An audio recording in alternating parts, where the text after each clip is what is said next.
now that you have identified your child's talent teams, what can you do about it? Now, here's an approach called the Name It, Claim It, and Aim It approach. This will help you kickstart the conversation with your child, and to guide you along the way, we have made available a Strengths Explorer parent playbook, which you can download in the link below. Inside the playbook, you can actually find cues, handles, and activities for you to help to spot, develop, and grow your child's talents. So here's the method behind the magic called the Name It, Claim It, Aim It approach.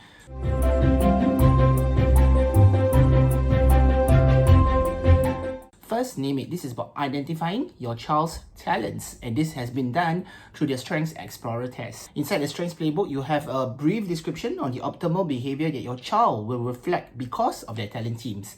So you can take a look and read about it. Also given action items for both the parent as well as the child, where these are curated recommendations on what you can do in everyday life, in your interactions with your child, in order for them to be able to spot their talents and grow their talents.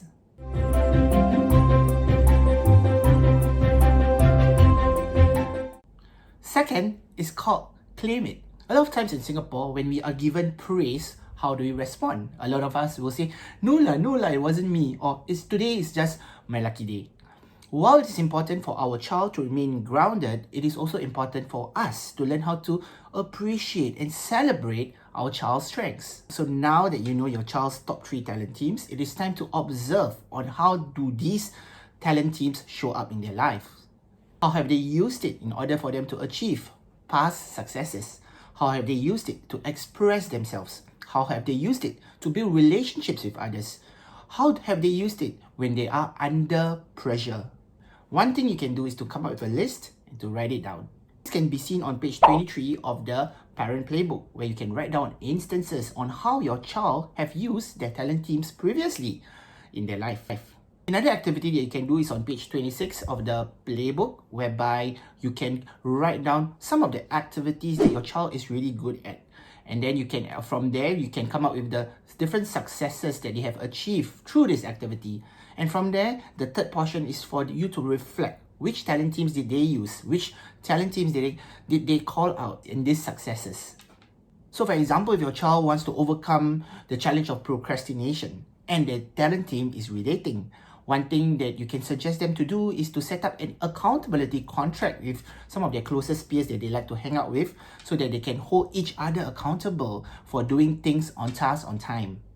If your child's talent team is discoverer, perhaps what they can do is that they can explore different types of strategies that could work to overcome procrastination, and to list down the top 5 strategies and to experiment and see which one will work. The key is not to force something on your child, because the more you force it, the more resistant they will be, especially in these teenage years. The key is to make them comfortable using their talents to achieve something difficult. When they feel safe and energized by their talents, you'll be amazed at what they can achieve.